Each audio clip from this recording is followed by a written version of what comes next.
to POV Italian Cooking, where you see cooking from my point of view. Today we're making something special.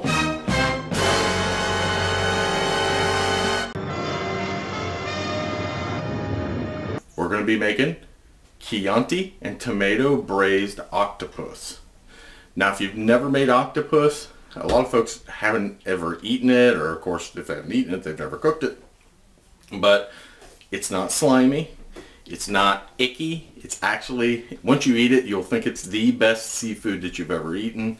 My wife's back there shaking her head. She doesn't like it. I think it's because she's scared that the sucker's going to stick to her tongue. But it is absolutely awesome. It's very good. This recipe looks like it's going to be really good, really tasty. So, before we get to 20 minutes with me yakking, let's get started. Alright, so let's take a look at our ingredients. Not a lot of ingredients, it's very simple, but this is going to be very, very flavorful. So of course it's Chianti and tomato braised octopus. So we're using a standard Chianti, the Gabbiano Chianti, which we've had before. And that's a real good standard Chianti. Our Cinto San Marzano peeled tomatoes. We're going to stick these in in our food processor and just pulse a couple times to kind of chop them up. We still want them to be chunky. We're going to use almost this whole onion, probably 3/4 of it. Oh, we'll say 3 cloves of garlic finely minced. Salt, pepper. We're also going to use some sage and rosemary. Sage and rosemary, we're going to chop it up a little bit. I'll show you in the video how fine we're going to chop that. Not real super fine. So these are our major ingredients. Without the denizen of the deep, our octopus. Let's take a look at him. Okay, now for our octopus. What we have, this bowl of goo looking stuff, is a 5-pound Spanish octopus. Now, he was frozen. He has been cleaned. Now, there is a special way that you have to clean these.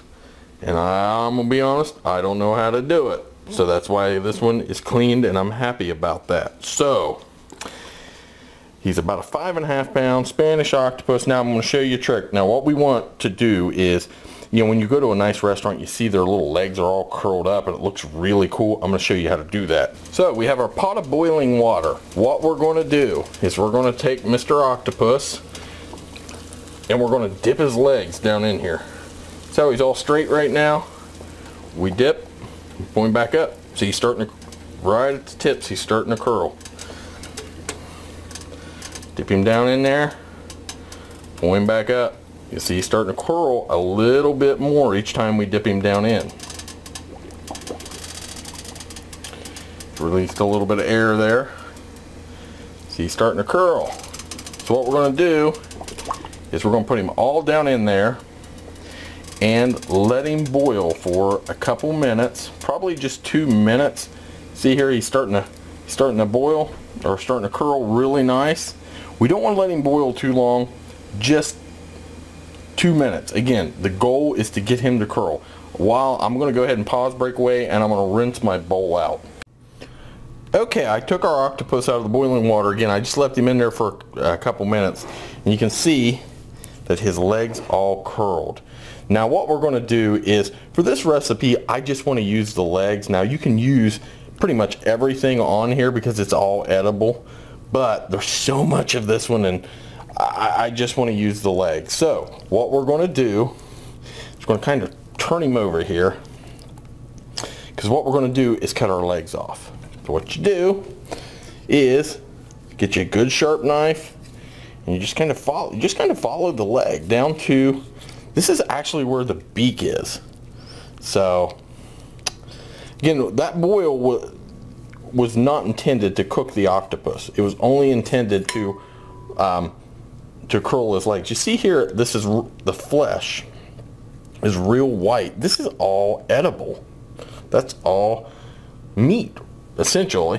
So we're going to keep doing this and remove all of his legs. Okay, now that we've got our legs removed from the octopus, I'm just going to cut these up just a little bit, not a lot, because I want them to kind of cook clear through once we start braising them. So I'm going to really, let's just say we're going to chunk them. So our bigger pieces get cooked really well. Then we get down to the end, we'll leave those pieces like that. We'll leave them like that because it's going to look pretty cool when we put them on a bed of spaghetti. So you know, you want your food to look good too, be visually appealing. So we have our octopus kind of chunked up. I'm going to set this aside and we're going to start prep on our other ingredients. Okay, our seasonings, we're going to use 1 sprig of rosemary. I've got about 5 sage leaves here and 4 cloves of garlic. With all of these seasonings, you can go more, you can go less. You really just got to go with your taste. Remember, you can always put more seasoning in, you can't take it out. So start slow and kind of build up on your flavor. So we are going to mince these, we're going to chop these 2. Our red onion, we're probably only going to use about 3/4 of this, but we're going to chop that up as well. So when I get back, I'm going to have all my ingredients ready, chopped up. We're going to get started on our octopus.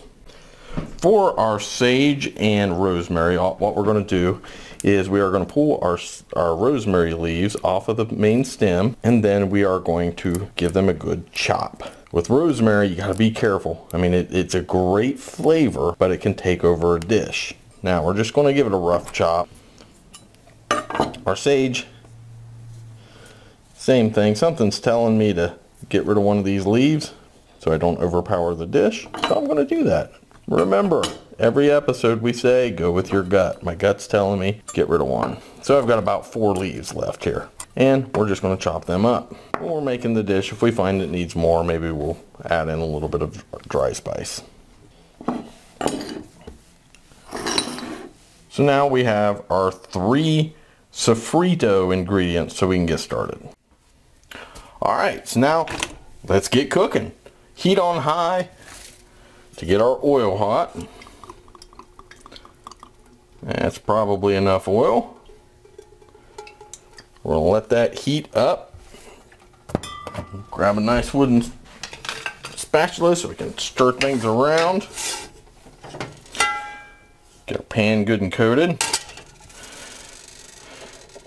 Crank the heat. So what we're going to do is we're going to put our onions, our garlic, our sage in for about 5 minutes and let the oil kind of get good and hot and get the flavors incorporated into the oil, everything infused. Then we're going to put in our octopus, followed by about 1 cup of Chianti. We're going to pulse our tomatoes in the blender once or twice, keep them chunky, and they're going to go in on top of this. Then we're going to go low and slow in the heat. We're going to turn the heat way down, and we're just going to let it simmer for about an hour, hour and a half. So our oil's getting hot. Onions in, garlic in, seasoning in, and we stir. Now the oil's hot, I'm going to turn it down. Still kind of keep it medium high. We're going to let this go for 5 minutes. Stir it every now and then. You do not want your garlic. Your garlic shouldn't burn, but we just want to make sure that everything kind of gets opaque, we'll say. So, 5 minutes and we'll be back. While we are waiting on our onions to get cooked, we're going to go ahead and chop our tomatoes. Again, it's just my personal preference. I love these San Marzano tomatoes. I always have them in the house. Those are just going to go in. And we're going to pulse them just a couple times. Leave them a little chunky. Let's take a look. Yeah, you can see some chunks floating around in there.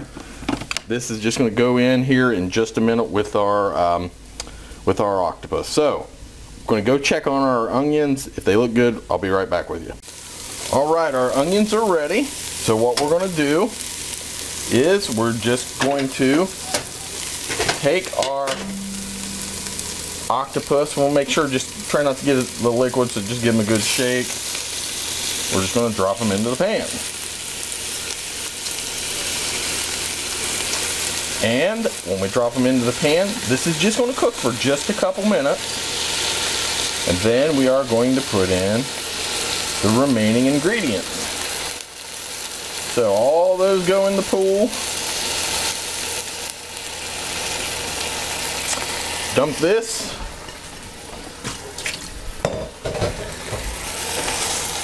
Give this a stir. A little shake.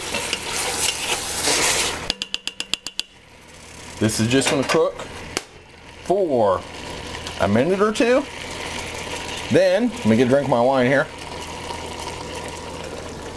And everything's going to go in with it. Now again, we had about a 5.5 pound octopus. We only used the legs.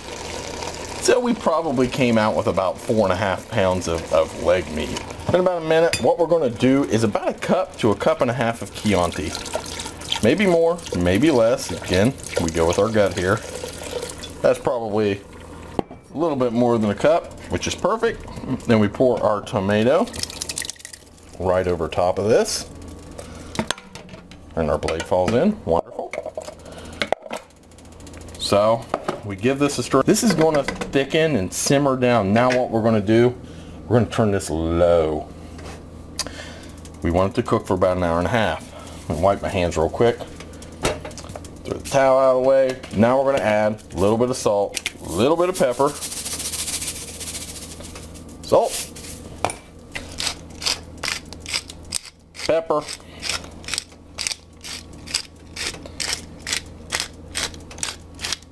and simmer. Low and slow. I have my stove set on 3 out of 10 on my crappy electric stove. It's going to cook an hour and a half. We're going to come back in a little bit and check on this, but I've got the timer in my head set for an hour and a half. We'll see what happens. See you guys in a little bit. Alright, it's been about an hour. This has reduced, but it's still not thick like I want it. So what we're going to do is we're going to take some tomato paste, and I just bought some Cinto tomato paste. I know I sound like a Cinto commercial, but trust me, they are not a sponsor. Wish they were, be honest with you, but they're not a sponsor. But this Cinto tomato paste is kind of handy. Since it's in a squirt, you can just kind of add how much ever you want. It doesn't add an overpowering amount of tomato taste, but boy, it will thicken up. Now, we're just gonna let this simmer. It's got 30 more minutes.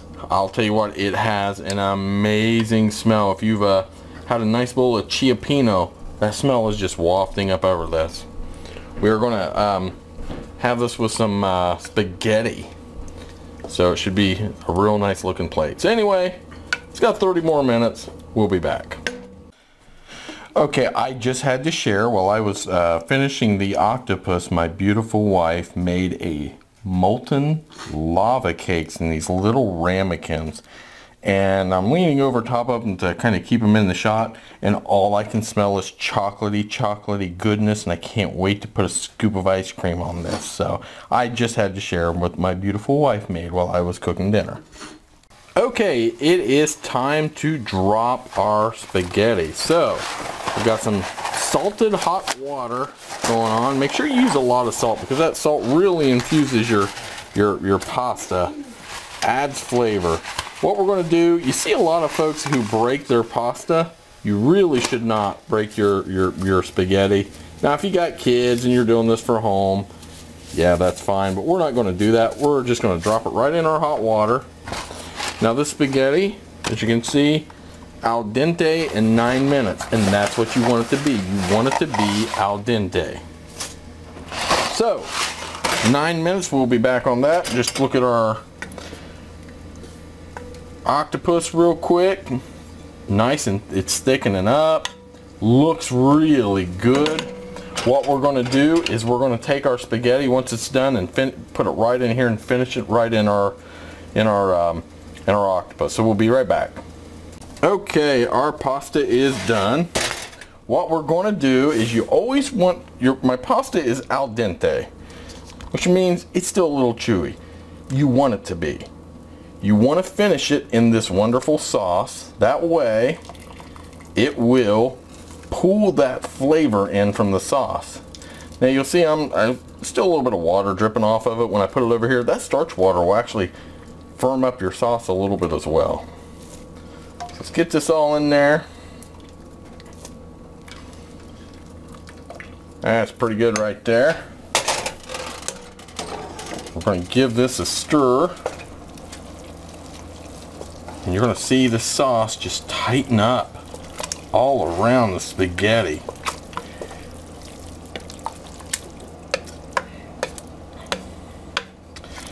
The smell is incredible. Now this has been cooking for an hour and a half, probably a little bit over an hour and a half, because I didn't get my pasta on real quick. It's ready to plate. So what I'm going to do is get this plated. The way we're going to plate our spaghetti, and I'm going to show you a quick little trick here before I break away. You always see at a nice restaurant, you see a bird's nest. What they do is they take a 2-spine fork, like a meat fork, and you stick it, get your pasta kind of mounded up there. You stick it right in the middle and you just twist. And then you're going to come in underneath like that.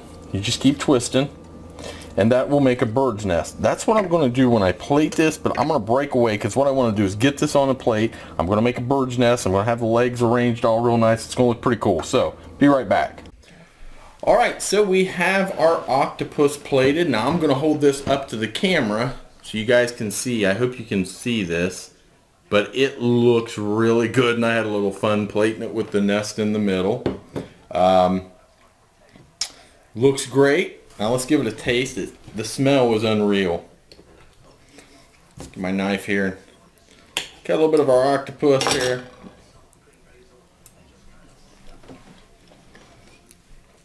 Wow.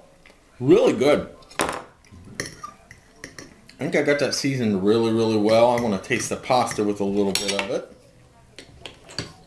Let's have some of our pasta with it. Now again, our pasta finished in it.